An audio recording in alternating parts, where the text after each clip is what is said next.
This is the 2024 Hyundai Santa Fe, and my, there have been some big changes to the venerable model. Completely different exterior and interior. A third row of seats has been added.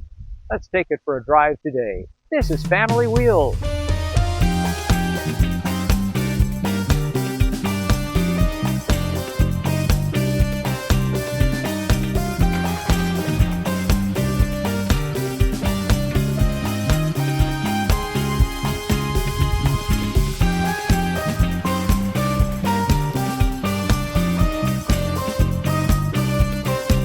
This is a bold move by Hyundai, not just the complete restyling, the redo of the previous Santa Fe, but the marketing of it as well. Right there on the website, it says bold and boxy, and it's a look that I like.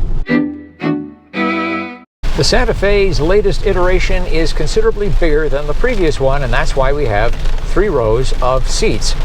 To me, I tend to call vehicles like this kind of a 2.5 row, because what you really get is third row that folds down and lots of extra space for the people in the first 2 rows of seats.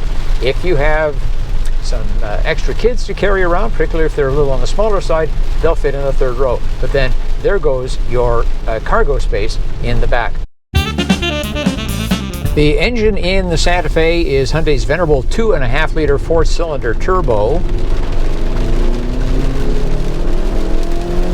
It did a pretty good job of hauling this fairly large vehicle up one of Vancouver's steeper hills. I've always liked the sportiness and the pep in the Hyundai 2.5-liter turbo. Nice little engine. However, one aspect I've really not liked with any of them is that they are quite thirsty.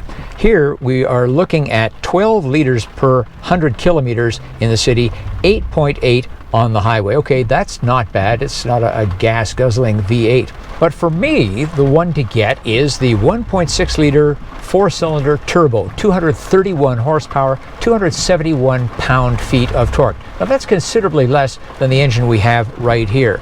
But look at the fuel consumption, 6.8 liters per 100 kilometers in the city.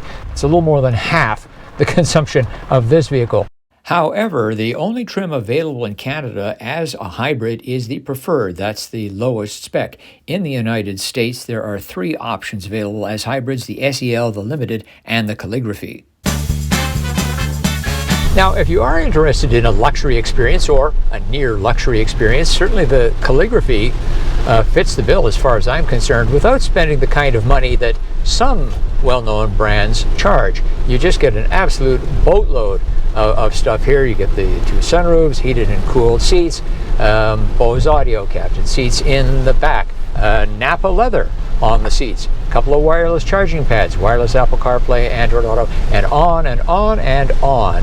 And that includes a driver's leg rest for taking a nap by the side of the road, power adjustments for the 2nd row, and AC in row 3. There are 2 12-inch screens for gauges as well as infotainment. In the center stack, we have a mix of hard and soft buttons for HVAC as well as other controls. They're all logical and they work well. Oh, by the way, you can use regular gasoline instead of premium. A hat tip to Hyundai for a fairly clever bit of interior design work, and that is the double-decker glove compartment. It has 2 doors. The upper one is kind of a shallow bin, got a nice rubber surface inside so things don't slide around, and then a conventional glove compartment below that. Nice touch.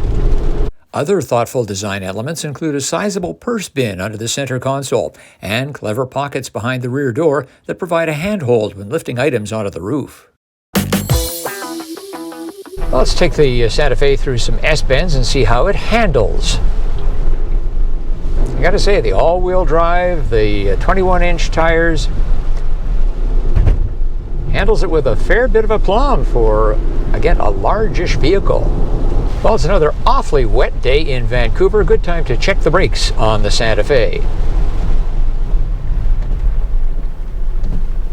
Well, that was just terrific. It really doesn't feel like a big vehicle at all when you're coming to a fairly abrupt stop like that one on a wet surface. No drama whatsoever. A lot of confidence there. Well, a long wheelbase such as we have here should help out over the neighborhood bumpy road. Very smooth and luxurious indeed.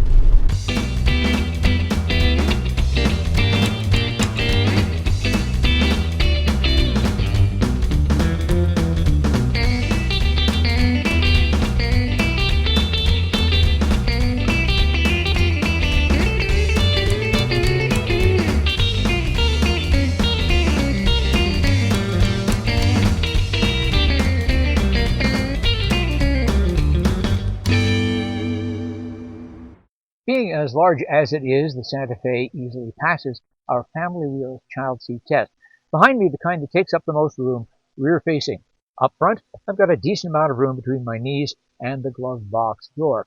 Now, there's a lot of adjustability involved here because the second row of seats can slide back and forth. So you can make even more room back there if you need it for, say, a tallish person like myself in the front.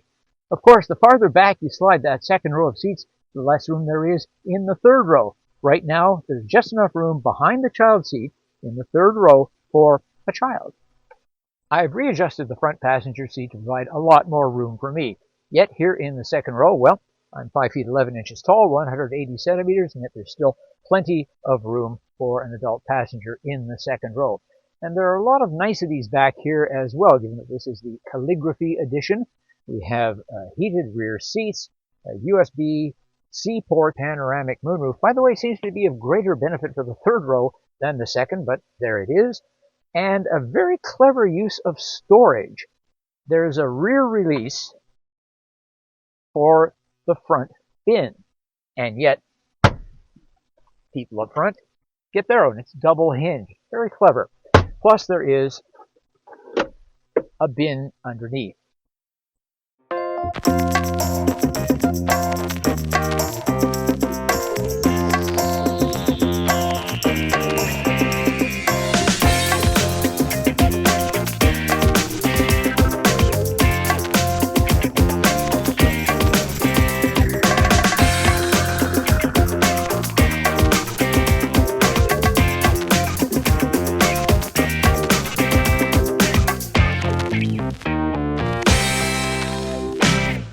The 2024 Santa Fe is an excellent redesign, particularly the exterior. The interior is also lovely. A really smooth riding, mid-sized SUV with a lot going for it. But what do you think? Leave a comment. As always, thanks for watching, thanks for liking, and thanks for subscribing. I'm Richard Detman, and I'll see you next time on Family Wheels.